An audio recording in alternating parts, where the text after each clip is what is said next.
Eh, Buenas tardes, vamos a hacer un repaso y después del repaso nos vamos a dar un descanso para cumplir con lo que nos decía la dirección académica. Entonces vamos a hacer un repaso de lo que vimos en la clase anterior. Revisamos algo respecto a lo que tenía que ver con contaminación, contaminantes, qué es lo que podíamos definir por contaminación atmosférica respecto a la ley 19.300, ¿cierto? La ley de base general en medio ambiente. Y revisamos también algunas imágenes y discutimos también de a qué se debían los diferentes tipos de contaminantes que lograban que se emitían en cierta zona y cuáles eran algunos principales efectos.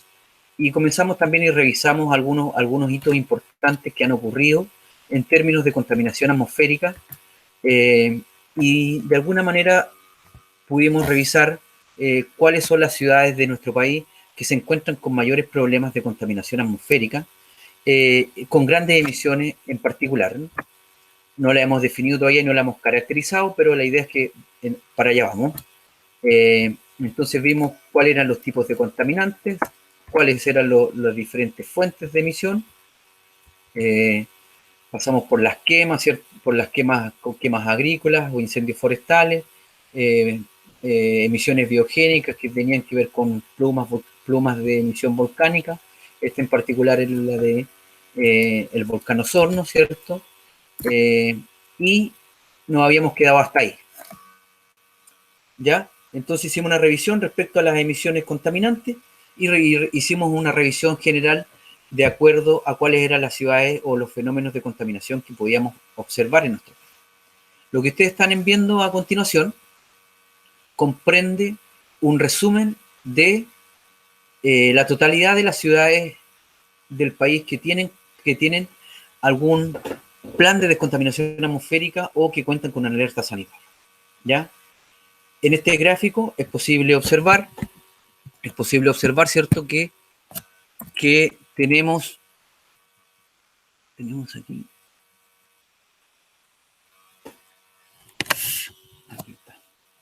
que tenemos algunas ciudades que presentan mayores problemas. El gráfico también particular muestra que lo que se está contabilizando son los números de episodios críticos, que vamos a revisar más adelante qué significan los episodios críticos. Pero en particular es el número de días que comprenden alerta, preemergencia y emergencia en cada una de estas ciudades. Tenemos a la izquierda Santiago, Rancagua, Curicó, Talca, Linares, Chillán, Los Ángeles, desde Santiago hasta Coyhaique, pasando por Concepción, Temuco, Valdivia, Osorno y Puerto Montt. Entonces, como podrán ver, el número de episodios, que esto de alguna manera refleja cuál es el nivel de contaminación que tiene una ciudad, nos indica claramente, ¿cierto?, que las ciudades que presentan un comportamiento en número de episodios mayores al resto de las ciudades de Chile, podemos encontrarla, como ya habíamos revisado, ¿cierto?, en las imágenes anteriores, Temuco, ¿cierto?, Valdivia, Osorno, Coyhaique. ¿Ya? Y dentro de las ciudades que menos episodios uno podría observar, si se dan cuenta, se encuentran prácticamente Los Ángeles, Concepción, pero tenemos aquí algo importante que tiene que ver que el nivel de emisión o el nivel de episodio es un nivel de episodio de emergencia. El nivel de alerta tiene un nivel que es inferior al de preemergencia y el de preemergencia es inferior al de emergencia en términos de concentración de material particulado, 2,5 en este caso del gráfico, por cada metro cúbico en el aire. ¿Ya? Entonces, si uno se va hacia la izquierda, es posible observar también que hay una tendencia que a medida que yo me desplazo desde Santiago hacia el sur, comienzo a encontrar ciudades más contaminadas que en el resto del país. Es importante también destacar que hay algunas ciudades que presentan una baja, ¿cierto?, respecto al año 2018, ¿ya? Pero es una representación de los datos que también hay que discutir, porque eventualmente la contaminación, como habíamos conversado también, tiene que ver también con tres elementos. Uno que tiene que ver con la topografía, orografía del lugar, otro que tiene que ver con la meteorología específicamente de la zona que que estoy evaluando, particularmente con las variables de velocidad del viento, ¿cierto? Que nos va a indicar el factor de ventilación, cuál es el tamaño de la capa de mezcla, que sería la inversión térmica, la temperatura y las precipitaciones también, que son importantes, ¿ya? Eso en términos meteorológicos de lo que podría modular eventualmente en un episodio de contaminación. O sea, un día con baja ventilación o con muy pocos vientos, con muy bajas temperaturas, ¿cierto? Y con una inversión térmica que me limite la capa de mezcla a muy, muy cercana o muy baja, que sea una capa de mezcla pequeña, nos indicaría ciertas condiciones ideales para que se provoquen este tipo de episodios, ¿ya?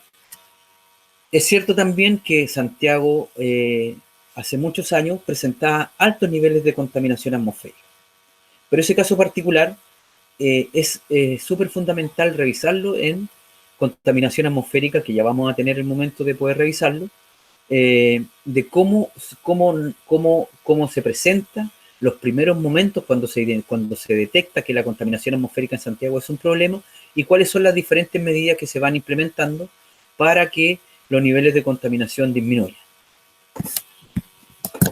Necesito ver.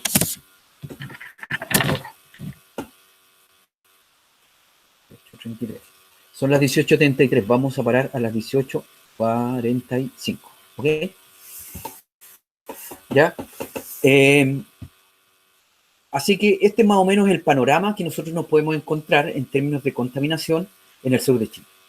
Y en particular también podemos ver que en la región, en nuestra región de los lagos, ¿cierto? Tenemos dos ciudades que están presentadas en el gráfico, en esta esquema.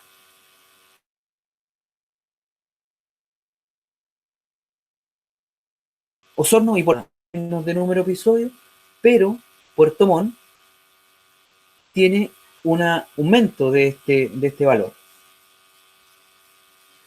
¿ya? En el número de episodios. Entonces, vamos a revisar también en detalle por qué ocurre en algunos casos. Nosotros podemos encontrar que en casi todo el país, si se dan cuenta, todos tienen números verdes que indican una disminución de los episodios críticos. Sin embargo, tenemos algo aquí que nos está indicando que Puerto Montt tiene un aumento del número de episodios, ¿ya? A pesar, incluso, ¿cierto? ¿Cierto? Si observamos todas las otras ciudades que regularmente presentan altos niveles de contaminación, pero tienen algo en común, ¿ya? Que tiene que ver con los planes de contaminación, que lo vamos a ver en planes de contaminación, planes de prevención, ¿cierto? Planes de compensación que son utilizados también como herramienta para reducir también la contaminación. A partir de los mismos planes. Entonces hay algunas ciudades que son coincidentes y tienen los mismos instrumentos de gestión ambiental que hacen o que permiten disminuir, tal vez no en el número de episodios, pero sí implican medidas que reducen la contaminación atmosférica en el aire, ¿ya? Eso como panorama general, que no terminamos de ver la vez anterior, pero lo habíamos dejado con eso. Entonces, recapitulación breve. Entonces, ¿qué se entiende por contaminación del aire? Si alguien me puede responder, ¿se recuerdan algo?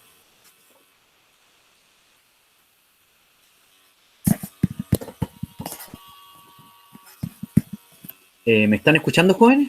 ¿Por contaminación o contaminante, profe? Por contaminación del aire o contaminación atmosférica en este caso. Contaminación atmosférica. Uy, me rindo.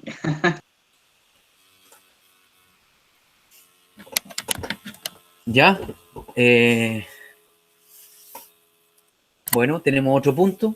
¿Qué se entiende por contaminación? También,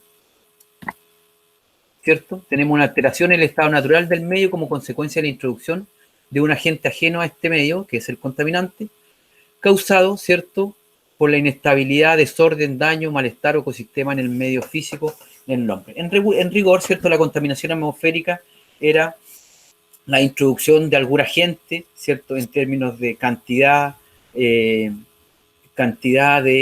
contaminante que nosotros podemos ingresar en ciertos niveles que superan los establecidos por las normas vigentes. ¿Y a quién afecta? ¿Alguien me puede decir a quién afecta la contaminación atmosférica? Revisamos también, igual hablamos harto de eso.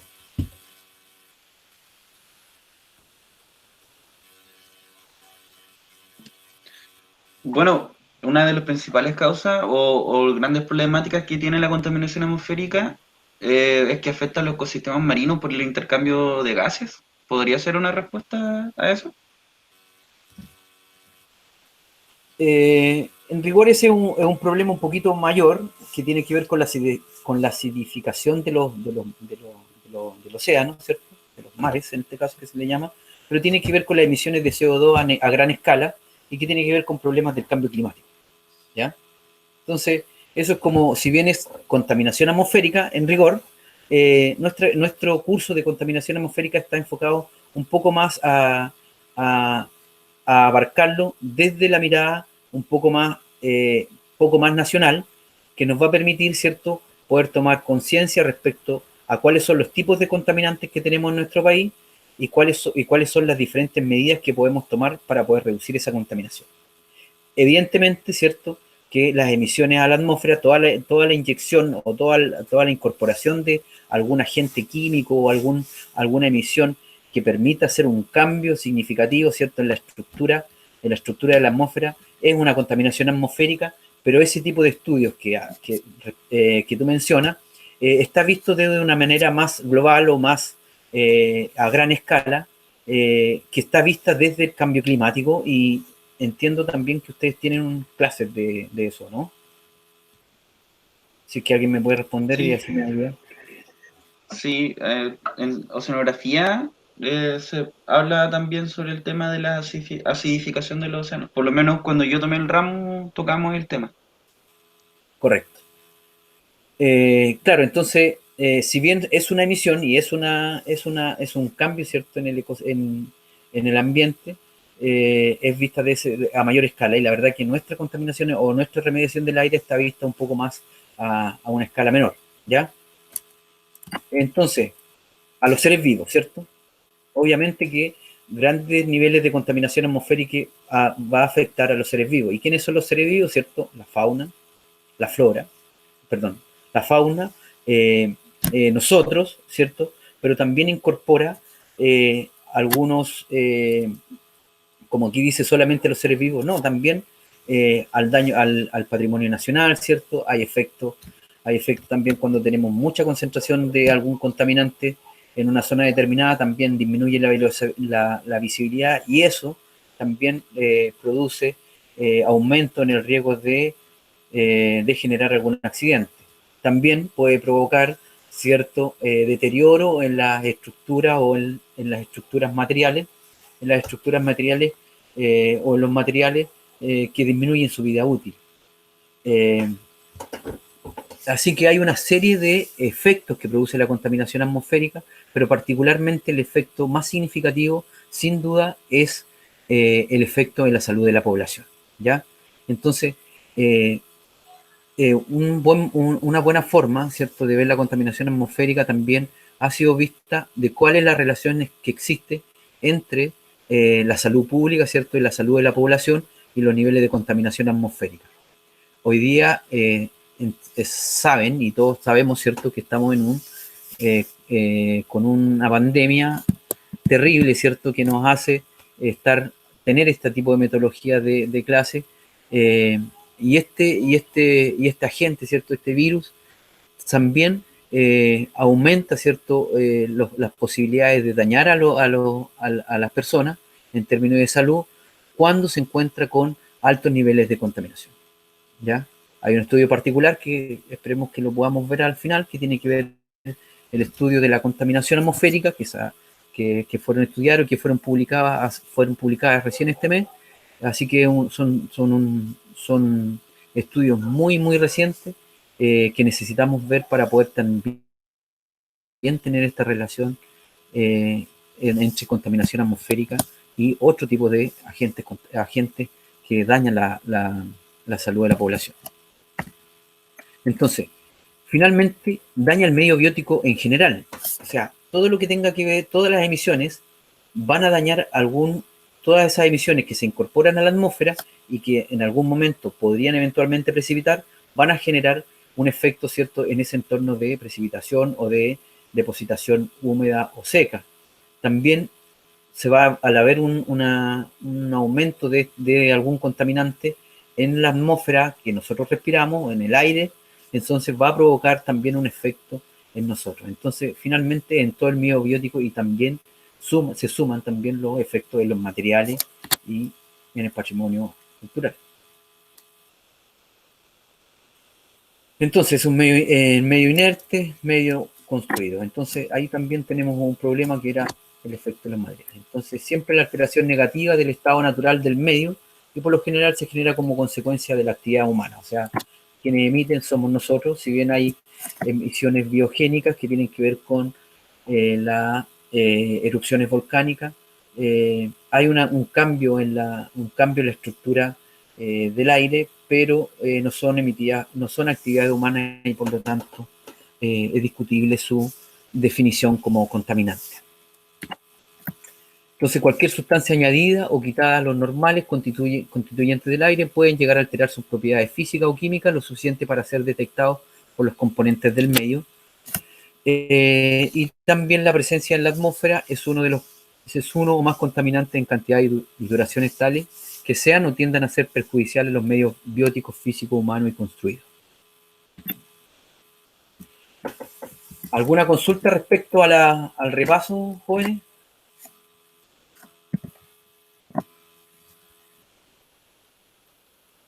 ¿18:43? ¿Alguna consulta antes de salir No, profe.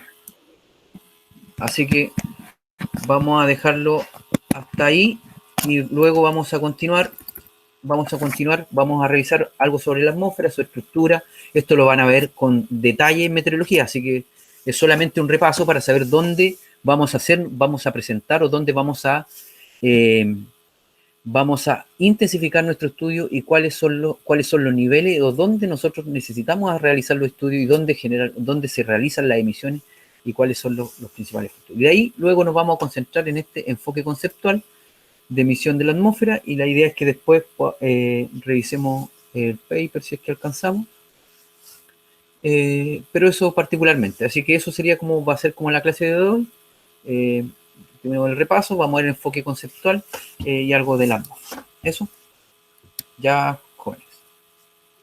Nos vemos son las 18:44, así que nos vamos a ver 25.